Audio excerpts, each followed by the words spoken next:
Captain Emily Rainey, and you are listening to the Hall of Mears Podcast. Yeah. So realistically, I mean, your story is just so compelling to us. Reason being is if this can happen to you, and once again, I hope you can add some substance to this, but you went to a rally. You went to a rally as a not as a military official, but as a First Amendment toting American, which is your right. And you were crucified for it. And we've been doing healthcare workers.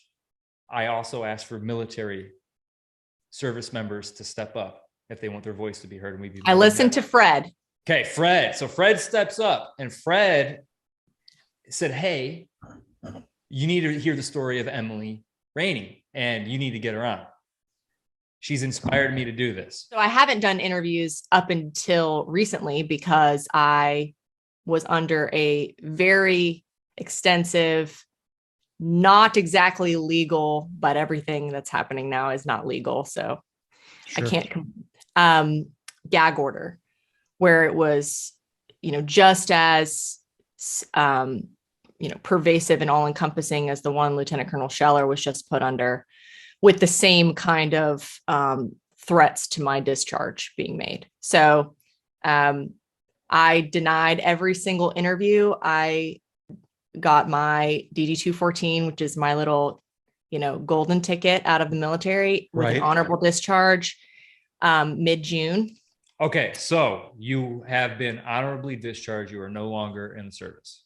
That's correct. Okay, because we were trying to figure this out because I couldn't. It's definitely confusing because of how many lies were in the military or in the media. Sure. And the fact that the military never attempted to clear my name, and they never attempted to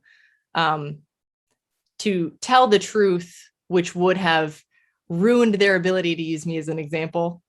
So sure. It would be better if they just kind of let the masses in the military, everyone, all the other service members, be under the impression that maybe I was arrested, maybe I was dishonorably discharged, all of these things, because there's that unknown and that fear that can help control them a little bit better. Sure. So may I share the, I don't even know what you call it, the posting that was put up on base recently with your name on it? Yeah. Are you talking about the text or the photo I sent you? That I don't know. Yeah, you can totally share that. You can totally share that. That's still sitting there. It's been sitting there since January. It's part of the briefing that all the staff duty NCOs get when, there's constantly staff duty. There's always somebody like on duty all through the night, every night at the headquarters. Right. And so if they ever get any media inquiries, because there were so many media inquiries coming from all over the world at the time, straight to that desk, that they had to give them something as a guide for how to handle it. Sure. Because you had said, to try to make or didn't make an example or did make an example out of me. We're kind of jumping, right. We're jumping around here, but for sure the 60-day extremist stand down that all the armed services did, I was a key vignette, even though the military knew that I was cleared of all of the charges that were levied against me, that ranged from, criminal trespassing to domestic terrorism, to just, violating my, place of duty or whatever, because they had to look into every single possible thing that I could be guilty of. Cleared of everything. They never wanted to clear my name because they couldn't use me as an example of what extremism looks like if I'm innocent of all charges. Right. So they couldn't scapegoat you, basically. Well, right. So I think let's just start back at January 6th. So I was on approved leave. I was not in uniform. I told my supervisors where I was going and when I'd come back. And I went to a election integrity rally at my nation's capital where my commander in chief was speaking. So I'm on completely a private citizen as far as, the military is concerned in that moment. I chartered 2 buses locally, and I loaded up 100 folks, patriots here. Some of the articles written about me alleged that or slanderously accused me of bringing 100 well-armed militia to the Capitol. It couldn't be further from the truth. Mostly old ladies, mostly old ladies in tennis shoes that needed a tour guide because they didn't know how to operate the metro system. So I volunteered for that. I actually had 2 octogenarians on each arm for the majority of the day. So it could not have been more pure civic duty, peaceful attendance in a absolutely legitimate rally that falls under their First Amendment rights. And they could not have gotten the story more wrong. But it all came around because I was a psychological operations officer. So they were really hoping that there was going to be some kind of there, where I was going to have, I read an article that said, those at January 6th were under mass psychosis. And here's how we know that, because Captain Emily Rainey, a psychological operations professional, was amongst the crowd. And, maybe she was the architect of the insurrection, which the New Zealand Herald called me the architect of the January 6th insurrection. Holy shit. So pardon my French. So that gives you a lot of accolades, doesn't it? At that point, I mean, they're really putting a lot on your shoulders. I mean, first of all, I just want to say, if this was an insurrection, it was the worst insurrection that has ever been planned by anyone in the history of the human race. I mean, there was not a weapon to be seen, and I saw more people carrying crosses than I saw, making any kind of like violent moves or like any kind of violent activities. I saw people cleaning up, trash and stuff. Right? I don't want to hear. I saw people praying and singing gospel hymns. I don't know. I can't speak for what I didn't see with my own eyes. And it would have been very difficult. I would have had to been very close to see anything at the building itself. Because you're in an outer lot per se, or the porch. Okay. It's because of the porch. Yeah. Gotcha. I don't know what the word is at the Capitol, but the Capitol's porch is massive. Right. So unless you're up there, you can't see the building. You can't see the doors at all. So if you're down like in the grass in front of the Capitol, you've got no clue. And not to mention, nobody had any cell service that day. I really don't hear this talked about enough. We couldn't get on, Fox News or CNN and see what the news is saying about blocking out. Got it.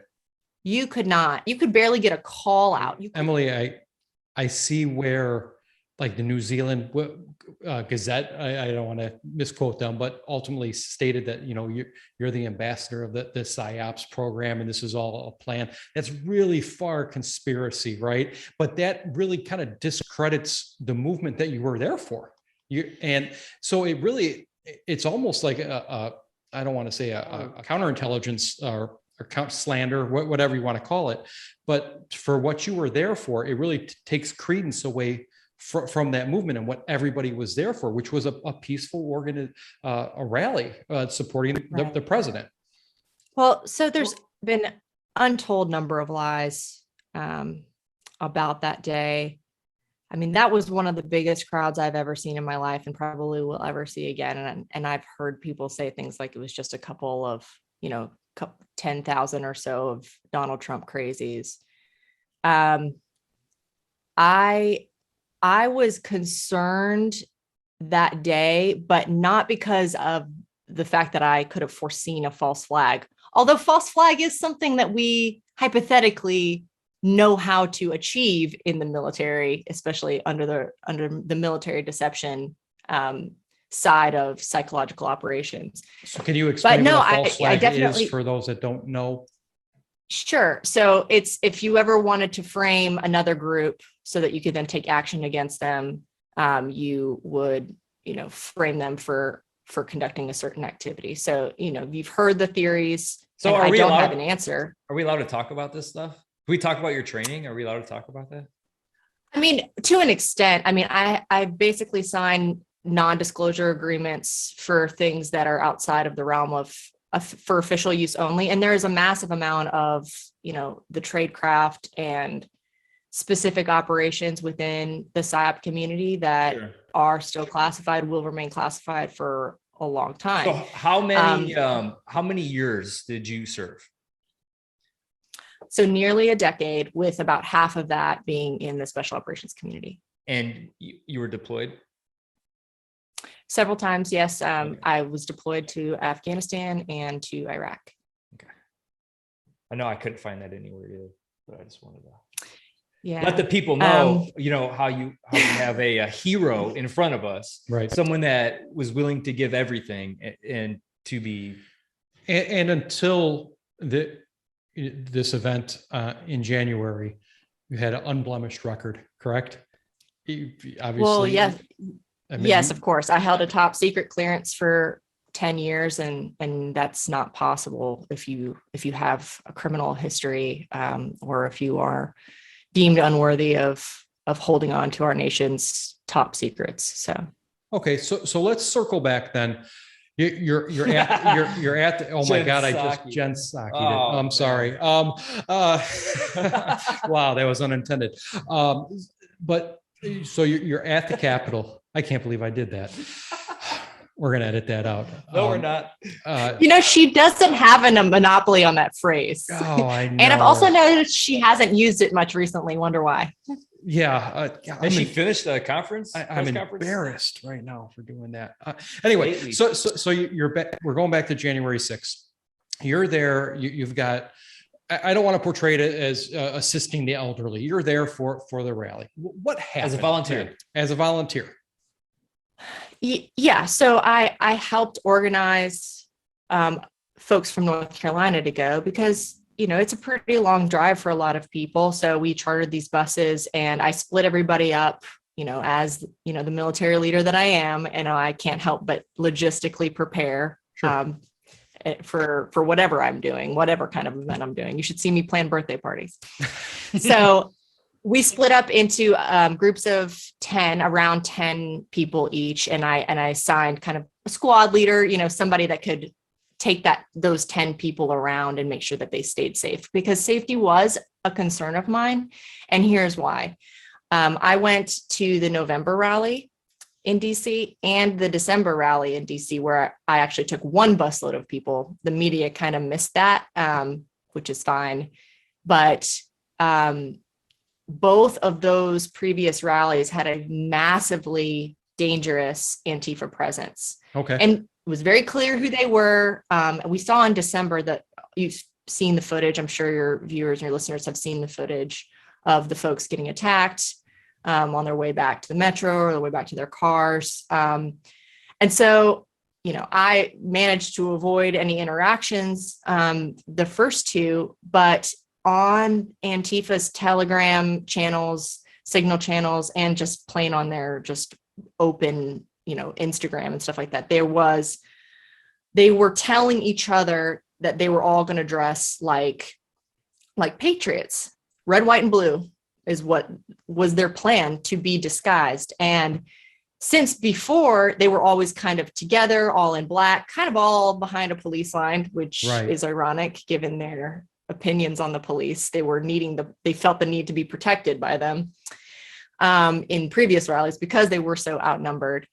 The fact that they were nowhere at all on January 6th, it let you know that they really were everywhere. And so I, had the people who I brought with me, and I'm facilitating their trip. I had their safety really as my highest priority. I couldn't have anticipated what kind of did happen, but I was really thinking it was going to be something more along the lines of the Boston Marathon bombing. Okay. Like some kind of, pressure cooker on bag the side. Bag in a crowd, and then, something goes off. So I was concerned in that respect. I had my head on a swivel, which is kind of a military phrase where you just kind of not relaxed the whole time because you're just constantly looking for something to be a threat. You're in a hyper-vigilant mode at that point. You're there, you're right. Mm-hmm. Right. And, you know, like I mentioned before, there were elderly people with me and handicapped, you know, folks with canes and walkers and stuff like that. So it was definitely a concern of mine the whole time. Even to the point where each squad leader, I'll call them, without the risk of sounding like it really was a militia that I brought. I was just a way of organizing people, right? Sure. I actually provided them with a trauma kit and taught them how to use a tourniquet because I was, you know, sick to my stomach about what might happen because I had seen how threatening Antifa was, and they were really upping the ante during every rally. Sure. So, really, although we could see after President Trump spoke, or even before, because he kind of was long-winded, surprise, as he gets, and so right? So many of us actually left because we couldn't hear him anyway, because we were so far away, started kind of walking towards the Capitol. And this is something that the media has really missed out on. And I think most Americans don't know. There was a program for the day. And I'll send it to you. And if you want to put it up on the screen, you can. But absolutely, we didn't march to the Capitol because Trump told us to go raid the Capitol, like, you know, some of the left-wing media has been saying. It was on the schedule to go over there by 11 so that we can get the next round of speakers. And the list of speakers was published. We knew exactly who was going to be speaking over at the Capitol. So, and having this been my third rally, they were all kind of similar. There was always like a spot at the beginning where you would go listen to speakers, and then you'd march and go listen to more speakers. And that was the kind of canned format for the previous rallies as well. Right. So this whole idea that there was some kind of a charge, first of all, most people left before Trump even said that, you know, said we're going to go to the Capitol. Most people were already on their way there because he was over his time and it was very cold. Another thing that was not mentioned very much in the media, frigid, probably like the coldest day I can remember. Yeah, January 6th, right? It's going to be cold out in DC. Right. I mean, I've done the March for Life, and that's really cold, but it wasn't supposed to be so cold that day, but the wind chill made it really, truly horrible. And so even I don't have as many photos of that day because our hands were frozen and we didn't want to bring our phones out, right. You know? So, and it became clear after arriving that there was some kind of scuffle with the police, and we can only see that from afar because of the fact that there was tear gas. But to those of us who were there, it was kind of like, okay, well, whatever is going on is going to be dispelled, and then we'll get back to our program. And where's so we're kind of like all waiting around for that. Where's the tear gas getting launched from at this point? From the face of the Capitol? So up past the staircase. So on this, you know, the veranda, I guess is a better word than porch, but sure. Yeah, on the veranda, there's people, I suppose, up the staircase to the point where the police were launching tear gas. And at this point, your group is what, a couple hundred yards away? I have some photos, which I was very reticent at the beginning of all of this to release because it was never made clear how close was too close, like legally.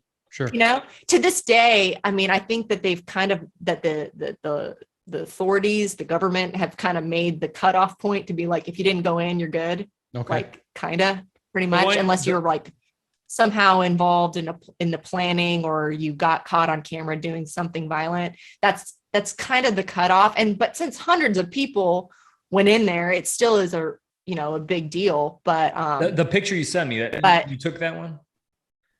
Yeah. And that was in the military, we call it limit of advance. That's as far as I got. Yeah. Because at that moment, right after I took that photo, I don't know if you're going to put it on the screen or not, but right after I'll edit it. I will, if you want me to. Just not. You right can. Yeah. Okay. There was a guy came over in my peripherals right after I took that photo, and he had a megaphone, and he kind of looked not right. And he put in the megaphone, he said, tip of the spear to station 6, tip of the spear to station 6. And I was like, oh, I'm out. Right. I'm out. We're getting out of here. Like a lot of the folks in my group wanted to go closer. And I said, if you're going to go closer than this, you're going alone. You're going against my advice. And we did leave before the mayor like closed down with the curfew and all of that. And before leaving the grounds of the Capitol, my group, the 10 folks that were with me, we joined hands and we prayed for our country because we knew that something significant had happened. We knew that the American people were tired of the corruption and tired of the lies and tired of the politics and tired of the tyranny. And maybe this was a bubbling over moment. At that point, none of us knew how far anybody had gone into the Capitol. There was only rumors about Ashley Babbitt, a girl having been shot. Right. We couldn't really confirm anything because we couldn't get on our phones. But we knew that that this was going to be major. No one anticipated the spin that was done on it. But I can tell you, it really was one of the best days of my life. And people ask me if I'd go again. And I'd say I'd go every day for the rest of my life. It was uplifting. It was empowering. It was peaceful. It was just massively different than every way it has been portrayed. And I'm proud to have been there. So I just want to rewind it just so the listeners can kind of put together this story. In August of 2020, you got I don't even know if it's a letter of reprimand, but a warning. I don't know what you want to call it for the playground incident, correct? Mm-hmm. In the playground incident, like Mike was saying, you took down some caution tape. It was on a video. So then you fast forward to January 6th. This happens. And so somebody turned you in or reported you? I kind of reported myself. So here's that story. So North Carolina District Attorney, his name is Josh Stein. Our North Carolina governor is as tyrannical as they come, and this is his goon, right? And he goes on his social media a couple of days after January 6th on his Facebook and puts basically calls on North Carolinians to report on each other, anybody who was there. So I'm starting to read the comments and I'm seeing people like reporting on their fellow citizens, just like as if this was the Soviet Union. Like everybody is in like everyone's reporting to the Stasi, Sure.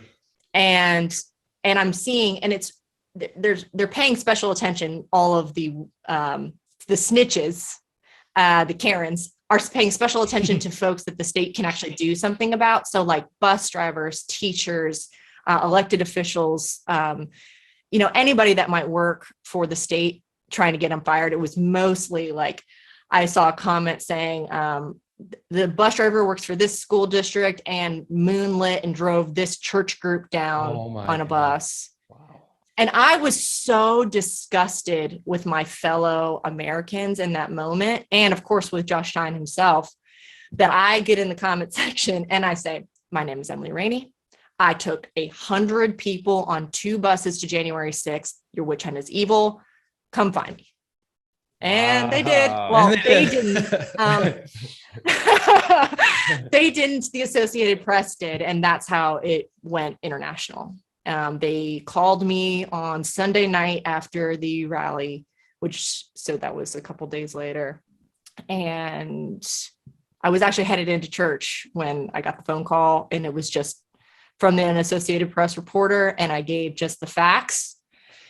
And by like 3 a.m., there were hundreds of articles all over the world talking about Captain Emily Rainey, the Psyops officer. Well, we were texting and I'm trying to connect the dots. I thought I knew some of the story. I didn't know anything. So by January 11th, you were on like every single major publication. Go ahead, Mike. What were you going to say? Yeah. So when the story broke, AP gets a hold of you. Are you on the base at this point? At that point, are you ever brought in for interrogation? How does that go for you? That's a good question. So this was Sunday night when the story broke. I had every anticipation of getting arrested at the gate on my way to work in the morning. I don't live on base. Okay. But, made it through the gate and I was like, okay, all right, well, maybe cooler heads have prevailed and the military isn't going to just get swept up into this media firestorm. And I would say, given the fact that this isn't the first time that I've stood for something, I started, the folks that I brought with me were part of a nonpartisan conservative activist group that I started at the beginning of 2020 when I saw all this happening. It's called Moore County Citizens for Freedom, the county that I live in. I had to become quite the expert on what I am and what I'm not allowed to do as a service member. I actually wrote an article for SOFREP, which is, a widely read news source for the special operations community. And the article is entitled "The Do's and Don'ts of Being a Republican or Democrat in Service." Okay. So you can look that up. You can Google that article and see that I had to become quite the expert of what I was and what I wasn't allowed to do. And so I think I effectively and respectfully maintained all of the regulations and the policies. And because I never broke any, the military was never able to go after me on January 6th with any kind of UCMJ, Uniform Code of Military Justice. So your previous guest, the service member who is anonymously called, we call him Fred. Yes. He talked about the GOMAR process, these general officer memorandums of reprimand. They are, they were never created. These reprimands weren't initially instituted to hold the weight that they hold now. But it is entirely extrajudicial. So a general can give you a GOMAR for just simply not liking your face. Right. And they don't have to pretend like there's any justice associated with it. But oftentimes there is this kind of apparent, apparent process, even though they don't have to give you any kind of ability to defend yourself. They can just give you this career-ending reprimand. And as your previous guest mentioned, you can have it either filed locally or filed permanently. Permanently is absolutely career ending. Locally, you might be able to progress with that in your file as long as you can, eventually PCS or permanent change of station away from that locally filed GOMAR, and you can kind of move on with your career. Well, both with the park and in January 6th, everything that I did was specifically because of the oath that I took. And so instead of groveling and begging for a locally filed GOMAR, I basically said, this is prejudicial against conservatives. This is an alarming trend that is continuing throughout the whole military. We can all see it. We can all see what you're doing here. Right. I am unapologetic. In fact, I will double down now and say that anybody that is in the military that took this vow, took this oath, and is not standing up right now, is not fulfilling their oath, and is not living within the Army values. So, it's a real shame that more people haven't stood up. And that's what I told the general when he issued me my first GOMAR and my second. So the general, and there's got to be generals all over the country that have the same thought process as you, but don't, let's face it, are they in it for self-interest at this point? Their career's almost over, they're cush. So I'm just going to go with the program and deal with this for a couple of years. And then the next president will be in and hopefully the tide will change again. Well, guys, I can't say what their motivations are, but I can guess. And that is, well, first of all, when you have 8 years of the Obama administration who are promoting yes man type of folks, bureaucrats who seem to generally not stand for anything as long as they can make the next rank and get that next sweet gig at the Pentagon. These, our officer corps has, and not just in the Army, but across the DoD, has been truly gutted of true believers, like people that love this country. And instead it just people that it's really turned us into kind of mercenaries where you're just doing it for the benefits. You're doing it to get your pension. And it's become a job, not a career or a lifestyle. Right. It's not so much a profession of arms anymore. And this is not entirely, service members' fault. When you are constantly deploying and the mission is not understood, if we spend 20 years in a country, it's very easy to be like, what is all of this for? And you have to kind of start just looking after yourself. Right. These never-ending wars that anybody that's been there, you can find small wins and reasons to keep pushing that mission. But a lot of times you're looking around, you're like, this is not doing anything.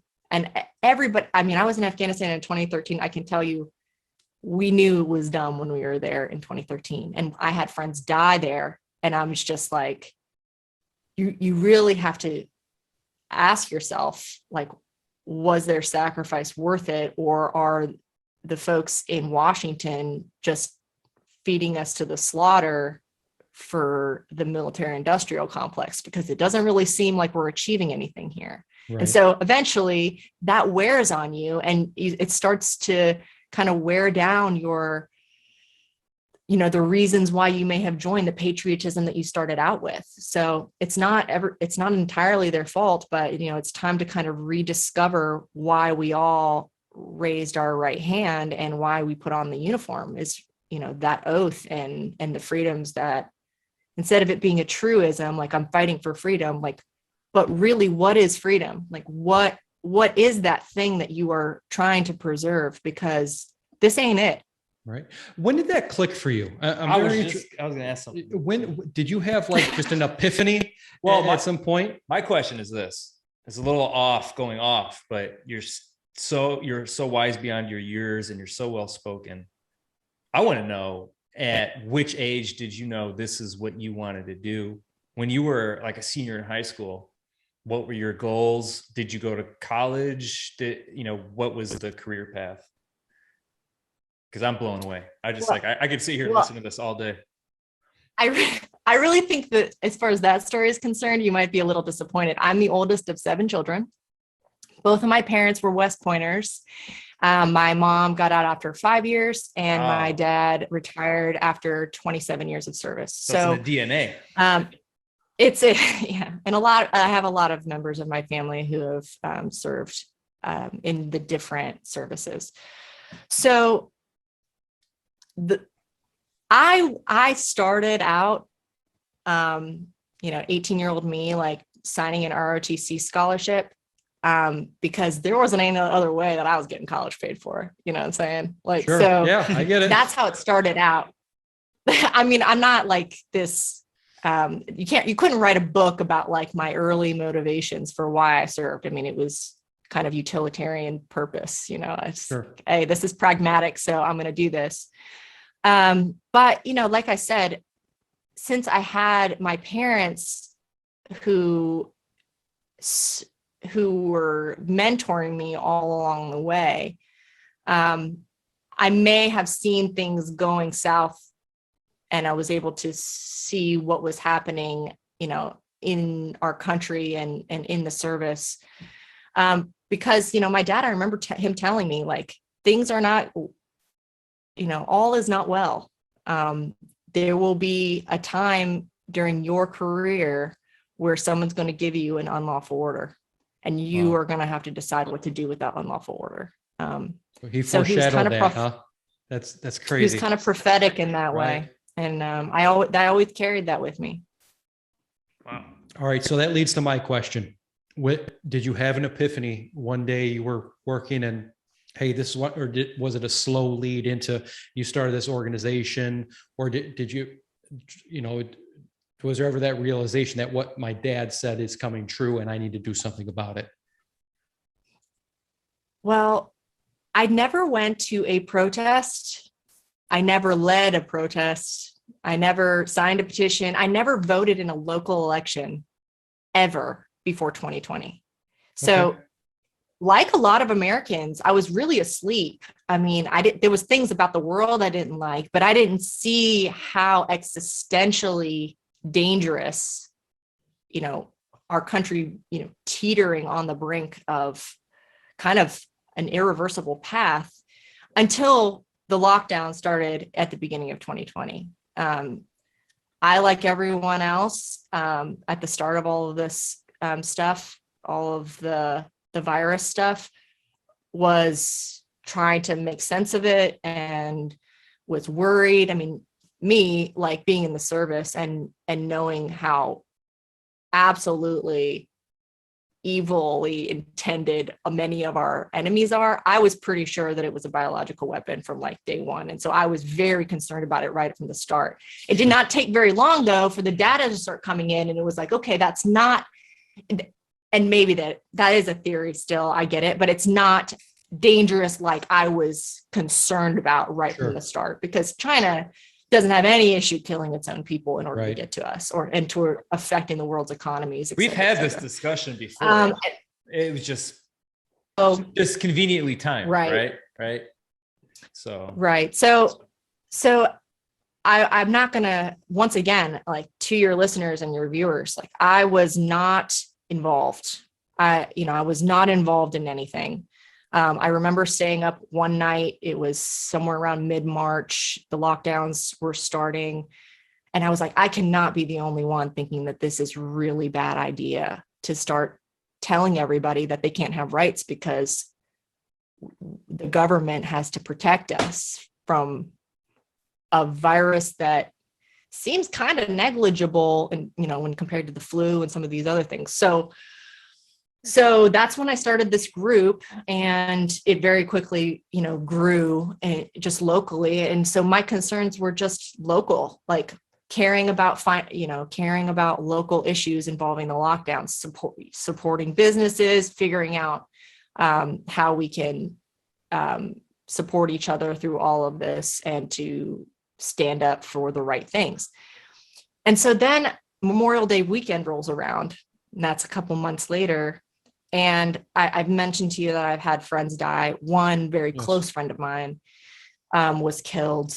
And I just kept thinking, like, look at all of us. We're just handing everything that my brothers and sisters died for. Like, they really died for this. And we're just handing it right over. So I was prayed about it. And I was just thinking, how can I honor the memory of those who sacrificed it all? And I said, well, let's just go back to the people that did it best. I mean, who did civil disobedience best? I mean, I'm thinking about Gandhi. I'm thinking about Martin Luther King Jr., right? So I just like, okay, I'm just trying to channel them a little bit. All right, what do I do all the time? Well, I play with my son at this particular park. It has caution tape all around it. So on Memorial Day weekend, I took down the caution tape. I live streamed myself doing it, and the police were called. One of your fellow citizens called the police on you. Yes. But just that one simple act. Right. And that's like, we talk about it a lot, people come in your life for reasons, and things happen for a reason. Right. And here you are. It's pretty profound. It's amazing. All right. So caution tape goes And down. I never started out. Yeah, I never started out to make statements. I started out to just do my little part and make my little choices to resist. Right. It's, but I think when you stand up to a bully, like, you really empower a lot of other people. And so since I did that from the start, I think some others have stood up because of that. And I just pray that more will as time goes on. So Fred obviously said that you inspired him. That's why we're talking today, I believe. I'm going to share something with you real quick, just because you said you had never voted up until 2020. And I've talked about voted this. Locally. Right. I voted for the big elections. The big elections. Okay. Yeah. Yeah. I never voted for like a mayor, school board, or anything like that. Because I never lived in one place long enough to care about any of that. Right. So I was just going to share, I voted locally and everything, but I've said it before. I can't remember if it was on a podcast or if me and Mike were just talking, but oh gosh, I was sold on change, right? I'm not that much older than you, but where Mike and I are from, we're from a very diverse area, like the backbone of America. And so I was sold on change. I'm a 2-time Obama voter, 2-time, before I voted for Donald Trump. But I mean, you had your moment where you're like, had that aha moment. Well, I ran for local politics myself multiple times as a Democrat. The union that I'm a part of, largely, I mean, they're all Democrats, right? So because I wanted their support, I ran as a Democrat. But sitting in, and we live in like maybe one of the most corrupt counties in all of the United States. And that's not even a joke. I'm dead serious. Have you heard of Moore County, North Carolina? Well, I mean, this is like Jimmy Hoffa Goes Missing corrupt, right? This is, you have the steel industry, you have the auto industry, you have all these industries here. But, I mean, once you sit in, and this is what opened my eyes, was sitting in South Lake County, Indiana, Democratic meeting. By the way, the leader of that group is in prison right now. But then before he was arrested, like, I saw shit with my own eyes. I'm like, what am I doing here? I couldn't even believe what I was hearing or what I was seeing or being asked to do. That was it for me. I was out just like that. But I just wanted to share that. I don't know why I felt compelled, but I'll let Mike talk about his own stuff. I'm not going to speak for him. But then, then I'm like, I'm never living that way. And we say we're not, we try not to be political or swing one way or the other. But I would never, that was enough for me.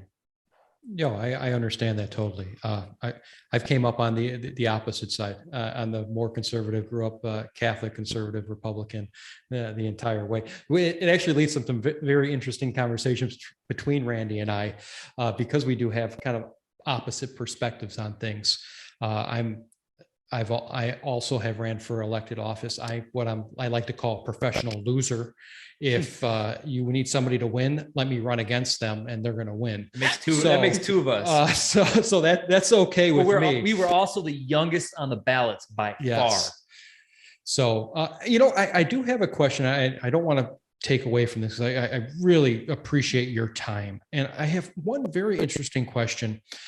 Insofar, when you said the vaccines, you saw something was wrong with this, not necessarily the vaccines, but the lockdowns and whatnot. Were you kind of gaining that information from your training and experiences? Like, this is something, and I don't want to get you into tradecraft too much with it, but were you drawing from your tradecraft, saying, wow, there might be something to this that we need to know? Well, I mean, that's a really good question. So after January 6th, when everybody kept bringing up the fact I was a Psyop officer, I had some people like come to my defense, and they would say, she's a patriot. She's a service member. She's a conservative. She's a citizen of this country. Like, the fact that she's PSYOP has nothing to do with this. And I'm like, wait. Yes, it does. Okay. And not because I'm the architect of January 6th. Okay. The reason why it matters is exactly what you just mentioned. Like, I'm trained in such a way that I can reverse engineer this. I mean, there is such thing called the PSYOP process. There are phases, there are sub-steps, there are techniques, and I started, and just for some context, it is highly illegal for a uniform service PSYOPer, no matter which service it is, to conduct any PSYOP on US citizens. So much so that we have to really jump through our ass to make sure that expats living in other countries aren't accidentally influenced by our PSYOP done outside the country. Oh. Okay. Every single PSYOP operation and program is reportable to Congress, and we have to answer for every single message we put out to Congress. It's that highly regulated, and there's so much oversight. So I could go to jail for conducting PSYOP on United States citizens, and I'm sitting here and I'm like, holy right. They're doing PSYOP on American citizens. And I'm like, why isn't anybody in jail? This is wholly unethical. Because we don't do this. I could go to jail for this, and they're doing it. And I'm not just talking about private companies, because PSYOP and marketing share some commonality. Right. Yeah. I'm talking about the United States government. I'm talking about the Department of Human Health and Services. I'm talking about the CDC. I'm talking about the FDA. I'm like, wait a minute. And yeah, that was a huge reason why I got involved to begin with, because I'm like, psychological operations and psychological warfare is the most dangerous force on the planet. I would rather face somebody with a bomb than somebody that knows how to use PSYOP correctly. I agree. And it cannot be understated how dangerous this is, and really kind of how screwed we are, considering no one's going to go to jail for any of this. Well, please tell me you have bigger plans. Please tell me you've thought about this and you know what you want to do moving forward. Well, I guess we'll just have to wait and see. There's going to be a part 2, I hope, with us. I hope you're enjoying this conversation. This is great. I feel like we're just scratching the surface. We're just getting going. So Emily, would you agree that even the tone and inflection in the president's voice when he says, what did he say? This is a pandemic of the unvaccinated. That causes the dissent, and that causes the divide between the citizens. And that in itself, it is almost trying to control a populace, where it becomes an us versus them.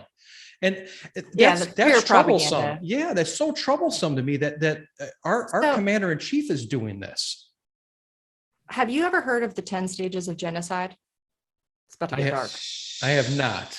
Randy's going to look it up, but go ahead. Okay, so typically PSYOP has to come in after some of these horrific genocidal cultural war type situations that happen in other countries. And a lot of times we're going in there to clean up the mess. Okay. Oh shit, we're on step 8. What was that? You could argue that. I said we're almost to step 8. Okay. So I'll just pause her and I'll just read through these. 1's classification without explaining what they are. Yep. 2 is symbolization. 3 is discrimination. 4 is dehumanization. 5 is organization. 6 is polarization. We're there, right? 7's preparation. 8's persecution. 9's extermination. And 10 is denial. Okay. So where are we? Where are we in there? All right, Emily, you've just they're not necessarily sequential. It's more like how many out of 10 are you at? And a lot of people might say we're on step 8 already, but I would say that there are two major steps that we would still need to see. Everything else has pretty much happened. We need to see, we need to be watching out for organization, and organization is the step where you have a enforcement element. You need to have either control of the military, or you need to have some kind of other group, like, the brown shirts, the jack boots. Sure. Think of, Tyrant X or Genocide Y. There's always some kind of enforcement group that can actually make some of this stuff happen. So this is what I scream at the top of my lungs about all the time, because it started way before 2020, but since 2020, the 60-day extremist stand down, which is nothing more than a hoax to purge conservatives from the ranks. And then now the vaccine mandate, which it's completely nonpartisan, considering the fact that even Trump is still pushing this vaccine. Right. You can get it or not. It doesn't matter. I won't even get into it. I won't even get into it. It's very clear that it's really just a matter of critical thinking. It's not a matter of left or right, because you've got the super hippie styles on the left, maybe, that don't want to get it. You've got strong, you have Trump supporting service members that are going to just do what Trump says. So really, you can't really peg the kind of person that's saying no to this per se. I think most of them are conservative, but most in the military in general would label themselves as a conservative, although I think that demographic is slowly changing. Okay. So now what you basically have are people, you're purging the military further, not necessarily of conservatives or somebody of one, particular party, but of the kind of people who are going to stand up against something that is not a lawful order. It's truly not a lawful order what they're doing. I mean, Fred didn't mention it, but there is no FDA approved vaccine available to military service members. So you can't force it. So they're telling service members, this is a direct order, go get the FDA approved vaccine. And there is none to get. You cannot access the FDA approved vaccine. It's not manufactured in the US, and we don't have access to it yet. So literally it's unlawful because it's not possible. So it's literally an unlawful order. It's against the Constitution. As Fred mentioned, it's against everything that we all signed up for, everything that we took the oath about. And as leaders, it goes against everything we know about unit cohesion, building the brotherhood, esprit de corps. The morale is completely tanked in the military right now. And taking care of other people rather than be giddy about pushing them out the door and having nothing, giving them nothing for their service is, it's destroying the military from within. So it is effectively getting out the people that have the spine. And that is where I'm concerned that we're getting into that, that stage. It's stage 5 organization, because if you control the military and you have no critical thinkers and no one that's going to say no when they give the order to turn their guns on the American people, like they have in Australia, who's going to stop them now? Right. Well, that's what I was going to ask you, because I asked Fred, I said, do you think that when shit really hits the fan, the majority of the military, are they going to side with the people, or are they going to side with the government?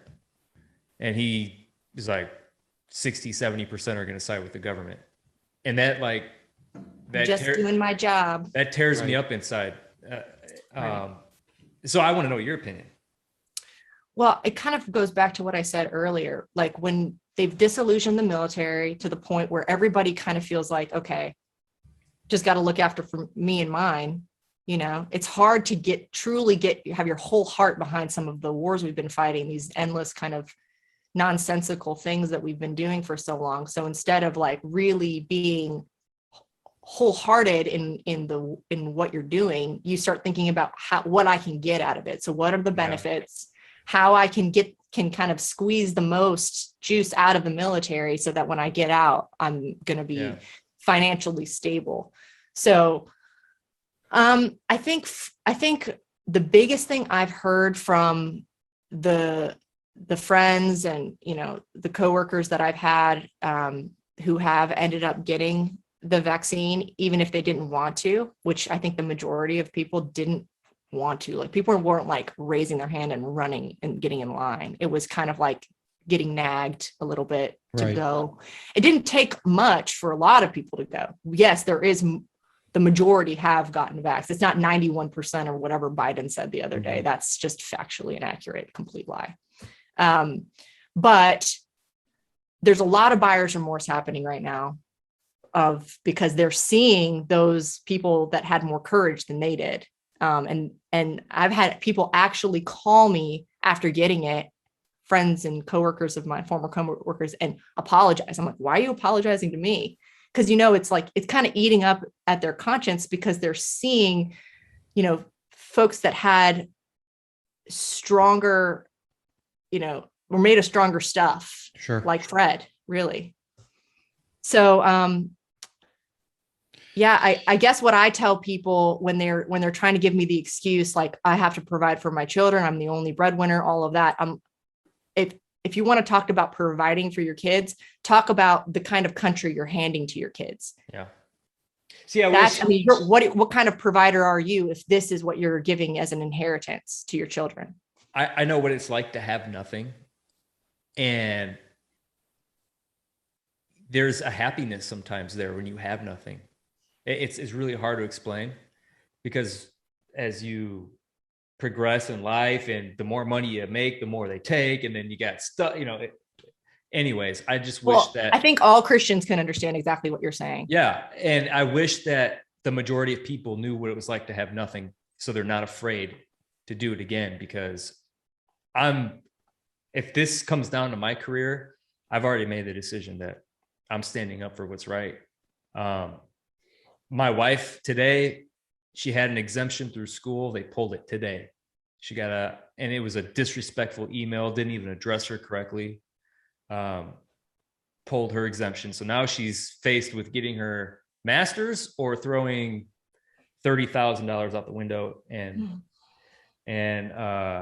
she's a nurse, and she still hasn't been forced to get it at work, but school's forcing her to, my other half is 5 years away from a retirement, and after 13 deployments and 15 years of service, he will walk away rather than get this thing. So we're also going to have nothing. Yeah, right. And we will be happy because we can look ourselves in the mirror. Yeah. Right. Emily, I want to thank you for taking time for coming on our show today. I commend you. If there's anything we can do for you in the future, besides promote this video out and get your word out, please don't hesitate. I'm hoping within the relatively near future, maybe 2022, which might be a midterm, there might be something planned. I'm hoping that we're around and you afford us with the your presence here on the podcast again. Yeah, I'm going to stay in touch just in case we do this again, if you're willing. Yeah, for sure. You guys are awesome. And I mean, what are podcasts anyway, but just like people being a fly on the wall and a cool conversation. So that's all. Fun. It was fun to chat with y'all. Real talk, but real inspiration for people that are looking for it. Yes.